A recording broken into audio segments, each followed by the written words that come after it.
The arrogance of Donald Trump and J.D. Vance in their treatment of Volodymyr Zelensky during the meeting at the White House was not only an act of contempt toward the president of Ukraine but also a grotesque display of a lack of empathy and respect for a nation fighting for its survival against the aggression of an invading power.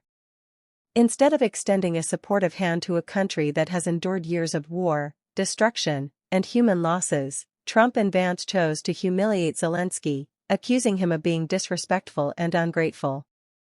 How dare they judge a leader who defends the sovereignty of his people against the war machinery of Russia? What right do they have to question his gratitude when Ukraine has paid with blood for every penny of aid received? The scene in the Oval Office was a shameful spectacle, where the arrogance of Trump and Vance shone with obscene intensity. Instead of listening to Zelensky's legitimate concerns about the guarantees of a peace agreement, Trump raised his voice in a threatening manner, accusing him of playing with World War III. Is this how a world leader should treat an ally seeking justice and security for their people?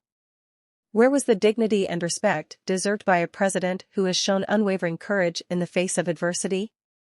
The attitude of Trump and Vance was not only an insult to Zelensky but also an affront to all those who believe in justice and international solidarity.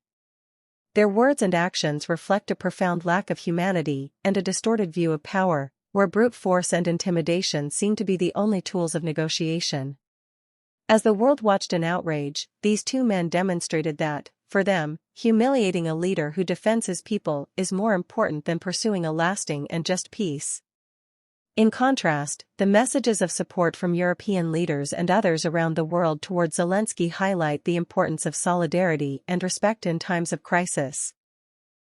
While Trump and Vance sought to undermine Ukraine's dignity, the rest of the world raised their voices to say, "Be strong, be brave, do not be afraid." These words are not just a comfort but a reminder that, despite the arrogance of a few, the fight for freedom and justice will never be alone. History will judge Trump and Vance for their contempt toward a people fighting for their survival, while Zelensky and Ukraine will be remembered as symbols of resistance and dignity in the face of adversity.